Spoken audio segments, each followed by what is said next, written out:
जय माता की सभी संगत को। आज का विषय है कि कामना पूर्ति के लिए मंत्र, यंत्र और तंत्र का क्या खास महत्व रहता है और किस प्रकार से इनको प्रयोग किया जाता है किसी भी बाधा से बचने के लिए या फिर अपने किसी भी कार्य की पूर्ति के लिए।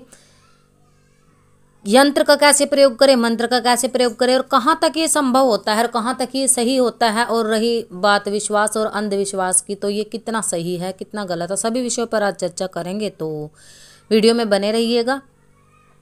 देखिए, अगर मंत्र को देवताओं की आत्मा कहा गया है तो यंत्र को देवताओं का घर कहा जाता है, ये सभी जानते हैं। परंतु जो कुछ ग्रामीण भगत होते हैं वो ये सोचते हैं कि अपनी एक ही देवी शक्ति को पकड़ लेते हैं और ये कहते हैं कि यंत्रों का कुछ खास प्रभाव नहीं होता, जबकि अपनी अपनी जगह हर चीज़ बिल्कुल सही होती है। जिनको यंत्र बनाने नहीं आते, जिनको यंत्रों का ज्ञान नहीं है, वो ये लोग ये कह करके टाल देते हैं कि इनका कुछ खास प्रभाव नहीं होता। अगर यंत्रों को अच्छी तरह से सिद्ध किया जाए, अच्छी तरह से इनको सिद्ध करके इनके अंदर ऊर्जा का प्रवाह किया जाए तो ये बहुत कारगर सिद्ध होते हैं।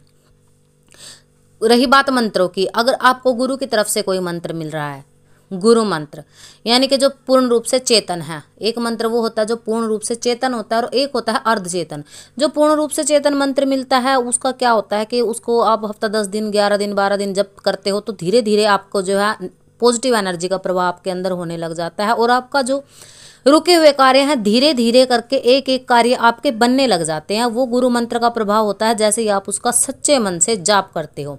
एक होता है अर्ध चेतन मंत्र यानी कि उसको 11 दिन 21 दिन या फिर 41 दिन संकल्प लेकर के जगाया जाता है। जो विधि विधान रहता है वो गुरु की तरफ से ही आपको मिलता है। हर किसी के अपने तरीके होते हैं, कोई अंगारी पे भोग देता है, कोई जोत पर भोग देता है, कोई हवन के माध्यम से तर्पण मार्जन करके भोग देता है, कोई आहुति के माध्यम से, वो अलग अलग प्रोसेस सबकी रहती है।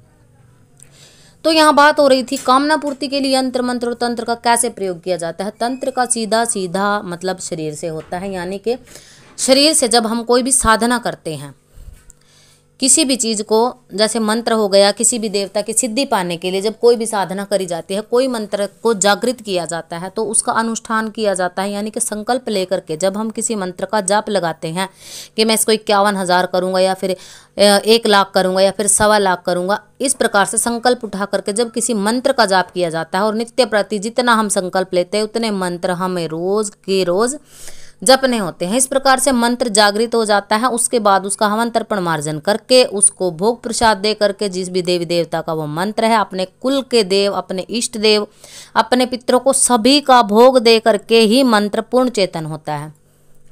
तो उसके बाद रही बात यंत्रों की, यंत्रों को भी आप साथ के साथ सिद्ध करिए जब आप मंत्रों की सेवा उठा रहे होते हैं। ये जो यंत्र होते हैं भोजपत्र पे, चांदी के पत्र पे, ताम्र पत्र पे और जैसे मिट्टी के, ये कई जगह इस्तेमाल किए जाते हैं।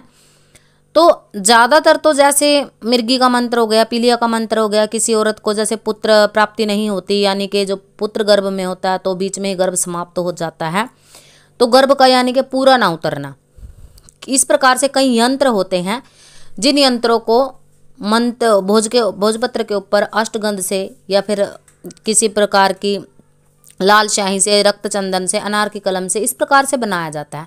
बना करके जब स्त्री को धारण करवाया जाता है, जो रोगिणी होती है जिसका गर्भ बीच में खराब हो जाता है, तो उनको पुत्र प्राप्ति भी निश्चय ही होती है अगर इनके ऊपर विश्वास किया जाए तो।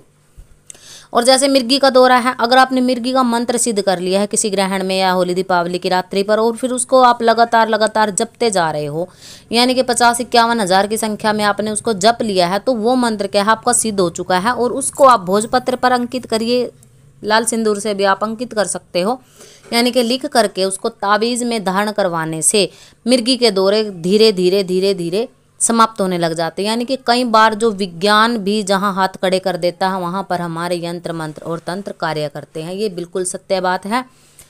परंतु क्या है कि आजकल की जो पीढ़ी है उन्होंने पढ़ाई लिखाई के कारण इन चीज़ों पर विश्वास नहीं करते हैं और विश्वास न करने के कारण इन चीज़ों को थोड़ा सा ढोंग और गलत बताया जाता है कि ये सब ढोंग होता है, ये सब सही नहीं होता। ये अपना अपना मानना है, मान्यता के आधार पर सारी चीज़ें बताई जाती है और विश्वास का दूसरा नाम परमात्मा। अगर आप विश्वास करते हो तो मंत्र बिल्कुल सिद्ध हो जाता है, यंत्र भी कार्य करते हैं।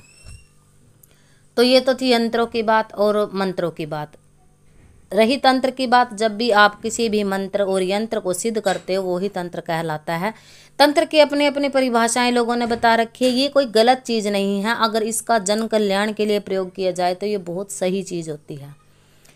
तो ये थी जानकारी कि कामना पूर्ति के लिए यंत्र मंत्र और तंत्र का प्रयोग कैसे किया जाता है। जानकारियों के लिए वीडियो बनाए जाते हैं। अगर आपको वीडियो पसंद आता है तो चैनल को सब्सक्राइब जरूर करें, वीडियो से जुड़े रहें। आपको नई नई बेहतरीन जानकारी हमारे चैनल से मिलेगी। तो तब तक के लिए सभी को जय माता की।